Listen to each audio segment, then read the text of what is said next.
My grandfather kept a secret for 53 years, and when I found the letters he'd hidden in his garage last month, I understood why he'd chosen to take that secret to his grave.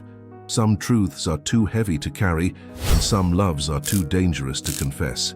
My name is Jessica, and I'm a high school history teacher in Fresno, California. I've always been fascinated by the past, but I never imagined my own family history would become the most devastating story I'd ever uncover. My grandfather, Miguel Rodriguez, died in March 2023 at the age of 78. He'd been a quiet man my entire life, hard-working, devoted to my grandmother Rosa, a good father and grandfather, but there was always something distant about him, something unreachable. Like he was only half present with the other half of him locked away somewhere we couldn't access. After he died, my grandmother asked me to help clean out his workshop in their garage. It was a sweltering June morning in Fresno, the kind of Central Valley heat that makes the air shimmer and the asphalt soft. The smell of cut grass and dust hung heavy as I pulled open the garage door, revealing 50 years of accumulated tools, wood scraps, and half-finished projects my grandfather never completed. I was sorting through a metal filing cabinet in the corner when I found it, a locked box shoved behind old tax returns and car manuals. The box was military issue, olive green with US Army stenciled on the side. My grandfather had served in Vietnam from 1968 to 1970, but he'd never talked about it, ever. If anyone asked, he'd change the subject or simply walk away. The key was taped to the bottom of the box. That detail would haunt me later. He'd made it easy to open, like part of him wanted someone to find it eventually, after he was gone, and couldn't face the consequences. Inside were letters, dozens of them bundled with rubber bands that had dried and cracked with age. But these weren't letters sent home to my grandmother. These were letters written to my grandfather, in handwriting that was elegant and distinctly feminine, and they were signed Lin. My hands shook as I opened the first one, dated January 1969. My dearest Miguel, 3 days since you left the village, and already I miss you like missing air. I know we said this is impossible. I know you have a wife in America, and I am just a translator for your unit. But Miguel, what we feel, is this not real? When you held my hand in the marketplace, when you taught me to say, I love you in Spanish, when you looked at me like I was the only person in the world, was that not real? I don't know how to stop loving you. I don't know if I want to. Please write back. Please don't make me disappear from your life. Yours always, Lin. Oh my God. My grandfather had been in love with someone else, a Vietnamese woman named Lin. And judging by the stack of letters, easily 60 or 70 of them, this wasn't a brief wartime romance. This was a relationship that had lasted his entire deployment, maybe longer. I sat on the concrete floor of that garage, California heat pressing down, and I kept reading. Each letter revealed more of a love story I'd never known existed, a relationship that defied everything I thought I knew about my grandfather. Lin wrote about sneaking moments together between missions, about teaching my grandfather Vietnamese while he taught her Spanish. She wrote about the danger they faced, not just from the war but from their own sides. American soldiers who saw her as the enemy, Vietnamese who saw her as a traitor for working with Americans, for loving one. February 1969. Your commander saw us together yesterday. He said I am a security risk, that I am too close to the soldiers. Miguel, they are going to remove me from your unit. They are sending me back to Saigon. I don't know when I will see you again. This war is stealing everything from us. The letters continued through his deployment, each one more desperate than the last. My grandfather had apparently written back to her.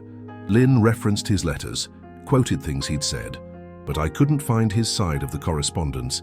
Either he'd never kept copies, or they were lost somewhere in Vietnam. The last letter was dated April 1970, just before my grandfather's deployment ended. This one was different, longer, more frantic, the handwriting messier, like it had been written quickly.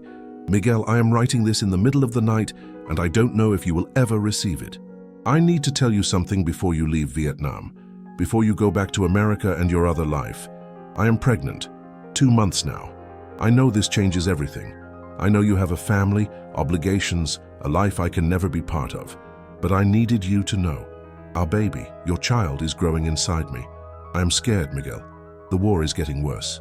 Saigon might fall. What will happen to us? What will happen to this baby who is half you, half me, completely unwanted by both our worlds? I am not asking you to stay. I am not asking you to leave your wife. I am just asking you to remember us. Remember that for a few months in this terrible war we were happy. Remember that love existed even here. I will always love you, Lynn." I couldn't breathe. I sat there in my grandfather's garage, holding a letter from 53 years ago, and I realized what I was reading. My grandfather had a child in Vietnam. Somewhere in the world, I had an aunt or uncle I'd never known existed, and my grandfather had left them behind. He'd come home to Fresno, returned to my grandmother, and never said a word. For 53 years, he'd carried this secret, this other family, this impossible love. But what happened to them? What happened to Lynn and the baby? Did they survive the fall of Saigon? Did my grandfather ever try to find them? Or did he just seal these letters in a box and try to forget? I walked into my grandmother's house. The letters clutched in my hands, and I knew my life was about to change, because I couldn't let this go. I couldn't let Lynn and this child, my blood relative, disappear into history. I was going to find them. And I was going to learn the truth about the man my grandfather really was. I couldn't tell my grandmother. Not yet. Not until I knew what I was dealing with. So I took the letters home to my apartment in downtown Fresno, spread them across my dining table, and began what would become an obsessive investigation into a life my grandfather had lived before I was born. The first thing I did was organize the letters chronologically. 68 letters total, spanning from November 1968 to April 1970. Lynn had written faithfully, sometimes multiple times a week. Her English improved dramatically over those months. The early letters were simpler, more broken, but by the end, she was writing with eloquence and emotion that made my chest ache. I learned details about her life. She was 23 years old when she met my grandfather, who would have been 25. She'd been educated at a French school in Saigon, which is why she spoke English and French in addition to Vietnamese. Her father had been killed by the Viet Cong for cooperating with South Vietnamese forces. Her mother and younger sister lived in a village outside Saigon, and she'd fallen completely devastatingly in love with my grandfather. December 1968. You asked me today what I see in you. Miguel, I see a man who is kind in a place where kindness is rare. I see someone who looks at me, really looks, and sees a person, not just a translator or a Vietnamese woman or a security risk. You see Lynn.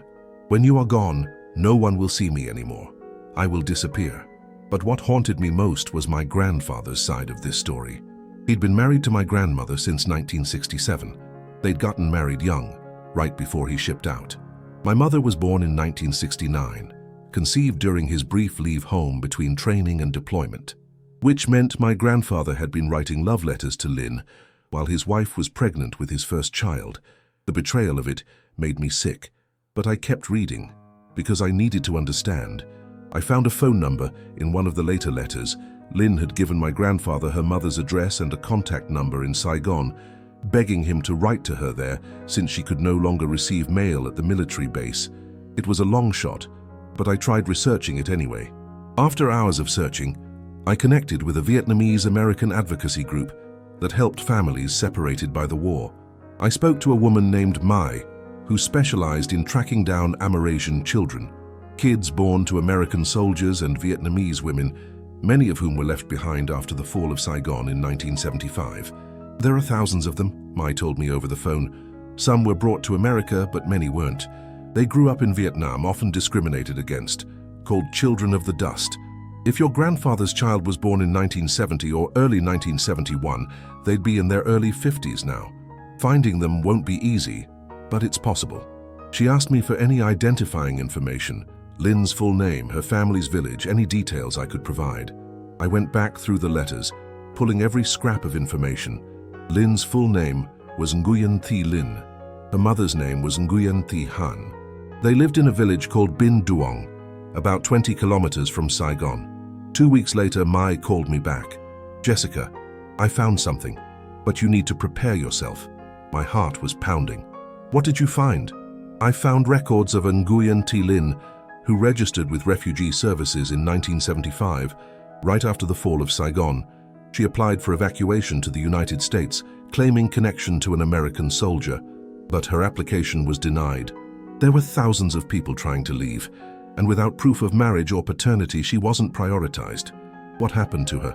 Mai was quiet for a moment. She died in 1978, tuberculosis. There's a death certificate on file in Ho Chi Minh City. That's what they renamed Saigon. Jessica, there's more. The certificate lists a surviving child.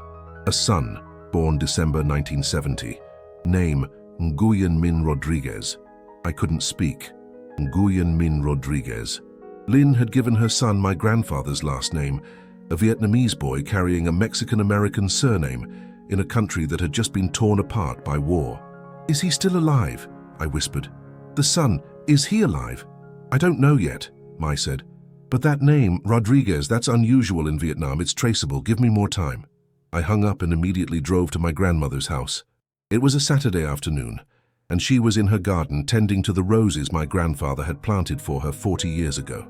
She looked so small and fragile in that moment. This woman who'd been married to my grandfather for 56 years, who'd buried him 3 months ago, still believing in the life they'd shared. Grandma, I said, sitting down on the porch steps, I need to ask you something about Grandpa and the war. She looked up, shielding her eyes from the Fresno sun. Your grandfather didn't like to talk about Vietnam, Mika. You know that. Did he ever mention anyone named Lin? The change in her expression was immediate, a flash of something dark and painful before she composed herself. She set down her gardening shears and came to sit beside me. Where did you hear that name? Her voice was careful, controlled. I found letters in Grandpa's workshop. Letters from a woman named Lin. Grandma, did you know? My grandmother was quiet for a long time, staring out at the street where children were riding bikes and a neighbor was washing his car. Normal Fresno life continuing while our family's secrets spilled out. I knew, she finally said. Not everything, but enough. Your grandfather came home from Vietnam different, distant. For months he barely spoke. And then one night in 1971, he got drunk. The only time I ever saw him drunk. And he told me there'd been someone else. A Vietnamese woman. He said it was over, that she was gone, that he'd chosen our family. He begged me to forgive him. And you did. What choice did I have? She said, and there was no bitterness in her voice. Only resignation. We had your mother. We had a life. I loved him. So yes, I forgave him. But he was never the same after that. Part of him stayed in Vietnam. I lived with a ghost for 52 years, Jessica. A ghost of the man he might have been if the war hadn't broken him. Grandma, I said gently. Lin had a baby. Grandpa's son, he's somewhere in Vietnam. My grandmother closed her eyes. I wondered, she whispered. I always wondered if that was why he could never let go. If that was the real reason he kept pieces of himself locked away from us. She looked at me then, really looked at me. Are you going to find him? I have to, I said. Don't I? He's family. My grandmother nodded slowly. Then find him. Bring him home, if he wants to come. Your grandfather couldn't face what he'd done, but maybe you can finish what he started. Maybe you can save him even if it's too late to save your grandfather. If you're finding this story moving, please like and subscribe. Have you ever discovered a family secret that changed everything? Share in the comments below. Mai called me 3 weeks later. It was a Tuesday morning, and I was in my classroom preparing a lesson on the Vietnam War. The bitter irony wasn't lost on me. Jessica, I found him. I found your uncle. I had to sit down. You're sure? You're sure it's him? Nguyen Minh Rodriguez, born December 14th, 1970 in Saigon. Mother, Nguyen T. Lin, deceased 1978. Father, listed as Miguel Rodriguez, U.S. Army. It's him. And Jessica, he's alive. He's living in Da Nang working as an English teacher. An English teacher, just like me. The parallel was almost too much to process. Does he know? I asked. Does he know about us, about my grandfather? I haven't contacted him yet, Mai said. I wanted to talk to you first. This kind of thing, finding family after 50 years, it can be complicated. Some Amerasian adults don't want to be found. Some are angry at the American fathers who abandoned them. Some have built lives and don't want them disrupted. You need to think carefully about how you approach this. But I'd already decided. Can you help me contact him? I want to talk to him. I need to explain. I stopped. Explain what? That his father knew about him and left anyway? That my grandfather had chosen his American family over his Vietnamese son? Mai gave me an email address. He speaks excellent English. Write to him. Tell him the truth. But Jessica, prepare yourself for any reaction. He might not want to hear from you. That night, I sat at my laptop for 3 hours, writing and deleting, trying to find the right words. How do you introduce yourself to an uncle you didn't know existed? How do you explain that your grandfather, his father, had kept him secret for over 50 years? Finally, I wrote, "Dear Min, my name is Jessica Rodriguez. I am writing to you from California, USA. I recently discovered that we are related. Your father, Miguel Rodriguez, was my grandfather. I found letters between him and your mother, Lynn, and I learned about you. I know this must be shocking to hear from me after all these years.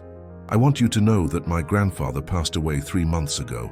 I don't think he ever stopped thinking about you and your mother, though he never spoke about you to our family. If you're willing, I would like to know you. I would like to learn about your life, about your mother, and about what happened after my grandfather left Vietnam. I understand if you don't want any contact, but if you do, I'm here. With hope and respect, Jessica." I hit send before I could second-guess myself, then sat staring at the screen, wondering if I'd just made everything worse. He responded 18 hours later, "Jessica, I have waited my entire life for this email," or something like it. "Yes, I am your uncle. Miguel Rodriguez was my father, though I never met him. My mother died when I was 7 years old, but before she died, she told me about him.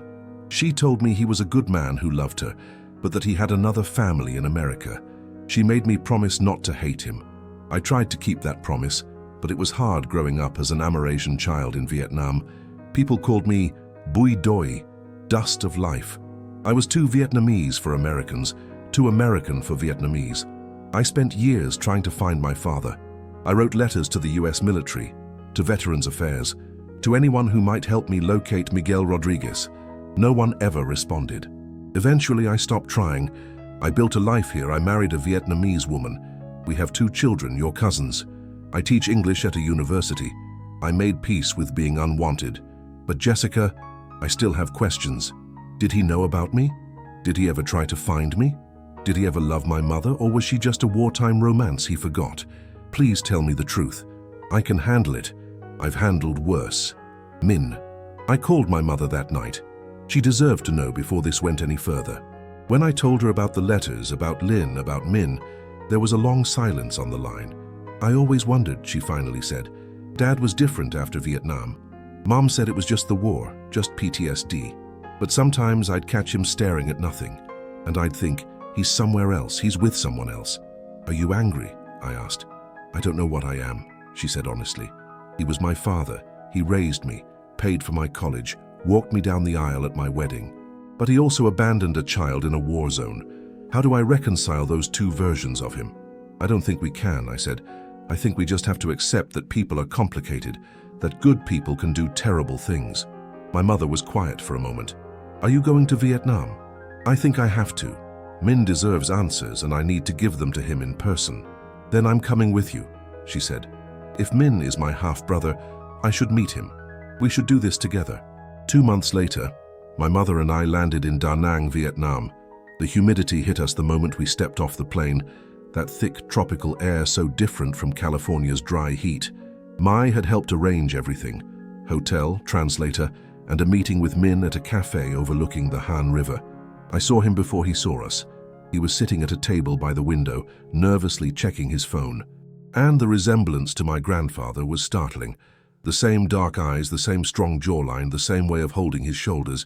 This was unmistakably Miguel Rodriguez's son. When he looked up and saw us, his expression cycled through shock, recognition, and something that looked like relief. He stood up uncertain, and then my mother did something I'll never forget. She walked straight to him and hugged him. "I'm so sorry," she said, crying into his shoulder. "I'm so sorry our father left you behind." Min held her, and he was crying too. "You came," he kept saying. "You actually came."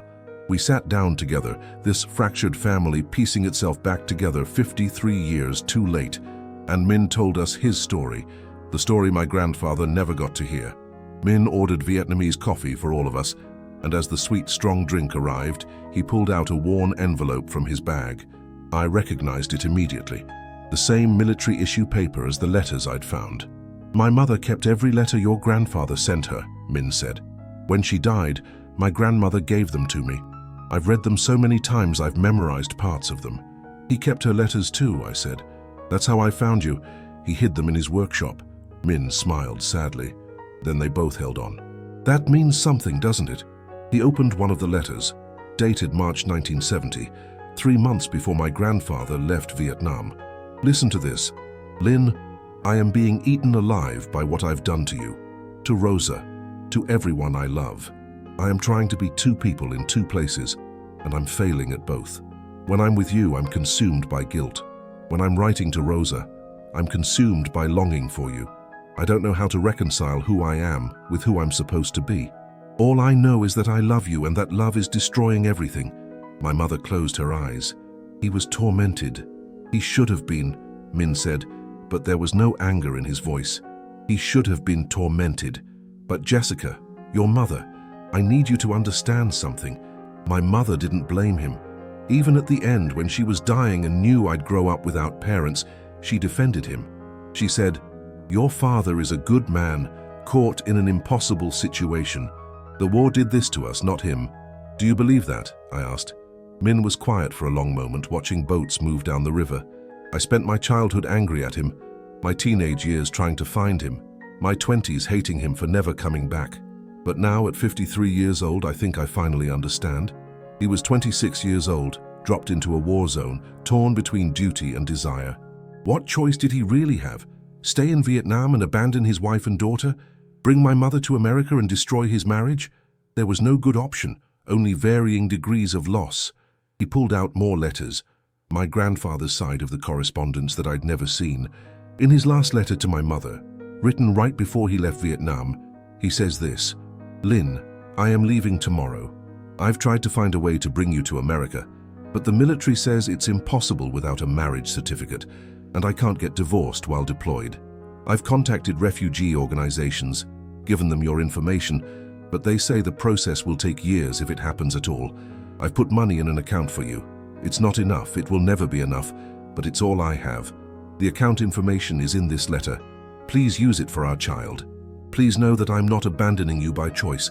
I'm being forced to choose, and I'm choosing wrong no matter what I do. I will never forget you. I will carry you with me for the rest of my life. I'm so sorry." "Did she get the money?" my mother asked. Min shook his head. "The bank closed during the fall of Saigon. Everything was frozen, then lost. My mother tried to access it in 1976, but by then it was gone. So we had nothing. No money, no father, no way out. The full weight of it crashed over me. My grandfather hadn't just left them. He'd tried to help, but his help had been swallowed by war and chaos. He'd done something, but it hadn't been enough." "What happened after your mother died?" I asked quietly. Min's expression darkened. "I was 7 years old, living with my grandmother in what was now called Ho Chi Minh City. We were very poor. The government had no assistance for Amerasian children. We were reminders of the war they wanted to forget.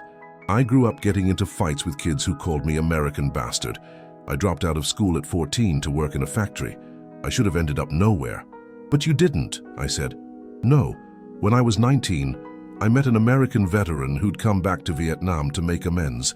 He'd been in the same unit as my father. I showed him my birth certificate and he remembered Miguel Rodriguez.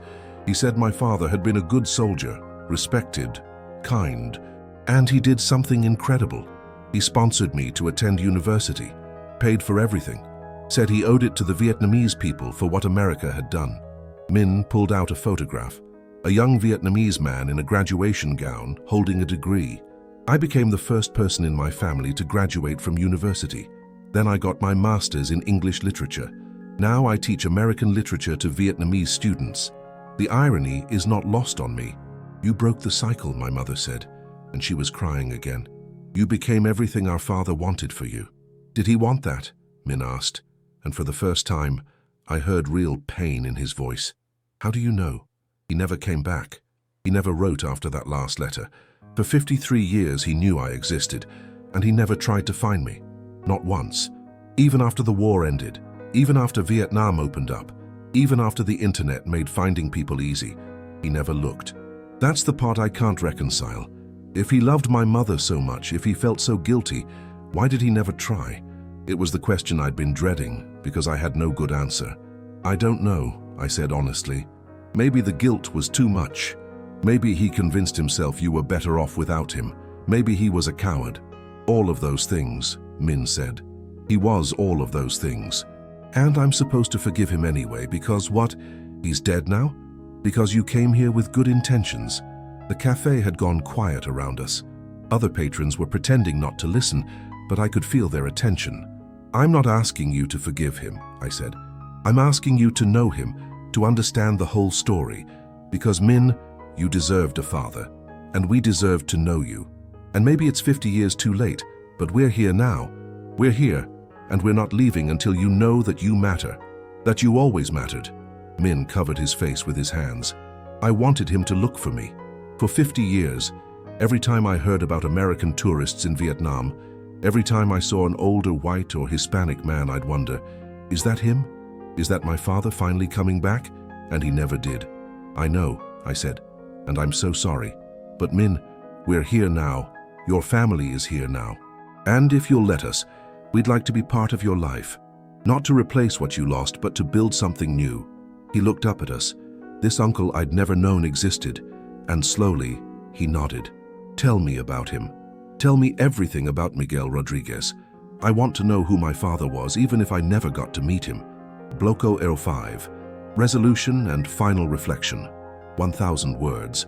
We spent 3 days in Da Nang with Min and his family.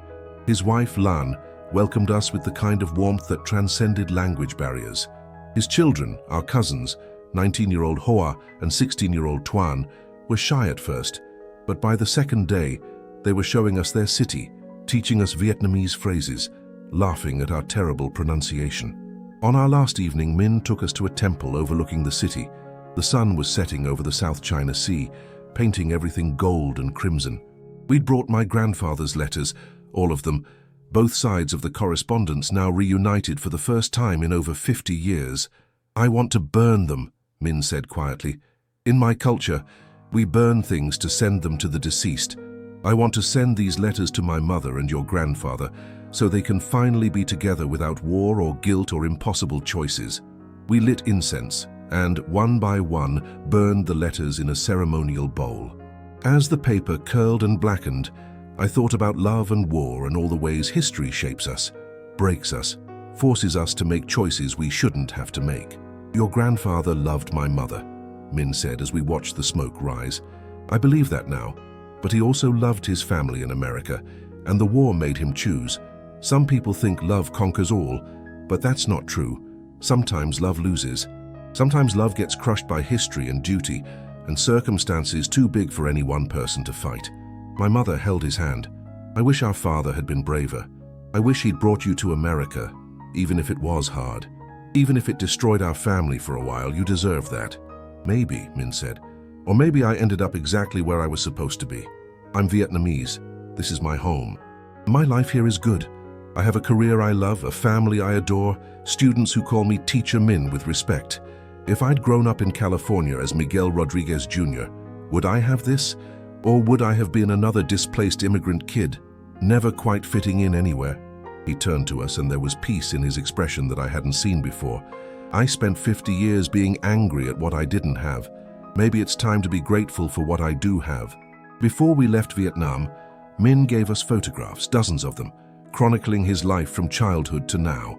Give these to your family, he said. Let them know I existed. Let them know I'm okay. And tell them, he paused, choosing his words carefully. Tell them I understand. I don't forgive, not entirely, but I understand. We also left him with everything we had. Photos of my grandfather, stories from his life, medical history, everything we could think of that Min might want to know about the father he'd never met. And we made him a promise. We'd stay in touch. We'd visit. We'd make sure his children knew their American cousins. On the flight home, my mother was quiet for hours. Finally, she said, Dad carried this for 53 years. Every birthday, every Christmas, every family gathering, he was thinking about the son he left behind. That's why he was distant. That's why he could never be fully present. He was living with a grief he couldn't name. Do you think he regretted it? I asked. I think he regretted all of it, she said. The war, the affair, leaving Min, staying in the marriage. I think Dad spent his whole life wishing he could undo his choices, and the guilt ate him alive. We scattered some of my grandfather's ashes at the temple where we'd burned the letters. Min had suggested it, a way to bring Miguel Rodriguez back to the place he'd left part of himself. It felt right, this symbolic return, this acknowledgement that he'd belonged to two families, two countries, two lives that should never have been separated. Back in Fresno, I organized a family gathering. My grandmother was there, my mother's siblings, my cousins. I showed them the photographs of Min and his family, told them the story of the letters and the love affair, and the son who'd grown up without his father. My grandmother held the photos for a long time, studying Min's face. "He has Miguel's eyes," she said softly, "and his smile. Oh God, he has his smile. Are you angry?" I asked her. She shook her head. "I was angry 50 years ago when I first found out. But now I'm just sad. Sad for all of us, for Min, who grew up without a father. For Miguel, who never got to know his son. For me, who lived with a husband who was only half present. The war broke all of us in different ways.